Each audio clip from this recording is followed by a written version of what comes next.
রিজিক বৃদ্ধি পাওয়ার জন্য আপনি অধিক হারে বেশি বেশি করে তওবা ইস্তেগফার করবেন।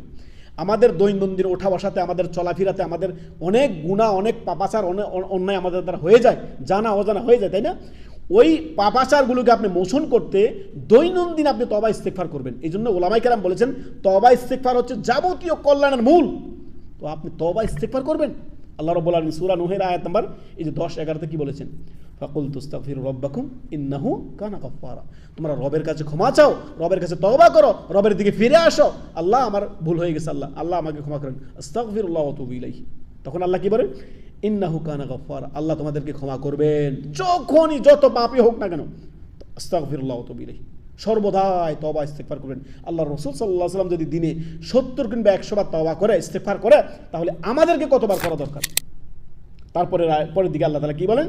ইউরসিলিস সামাআ আলাইকুম মিদরারা, আল্লাহ রাব্বুল আলামিন আসমান থেকে মুষলধারে উপকারী বৃষ্টি তোমাদের জন্য দান করবেন। উপকারী বৃষ্টি মানে কি? বৃষ্টি না হলে জমিন চৌচির হয়ে যাবে, ফেটে যাবে। জমিন থেকে কোনো ফল ফলাদি আপনি পাবেন না, কোনো উদ্ভিদ আপনি পাবেন না। বৃষ্টির মাধ্যমে যাবতীয় কল্যাণ। সুবহানাল্লাহ, সুবহানাল্লাহ। সৌদি আরবে দেখেন সারা বছর একবার বৃষ্টি পাওয়া যায় না। সুবহানাল্লাহ।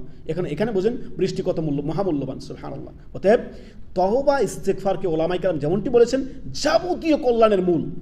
দৈনন্দিন উঠতে বসতে যত বেশি পারেন বেশি বেশি জিকির আজকার এবং কি তওবা ইস্তেগফার, এতে করে অন্তরের যে আত্মার পরিশুদ্ধি হবে, আপনার নাফসের যে আপনার খোরাক রয়েছে জিকির আজকার, সেটা আপনার পূর্ণ হয়ে যাবে।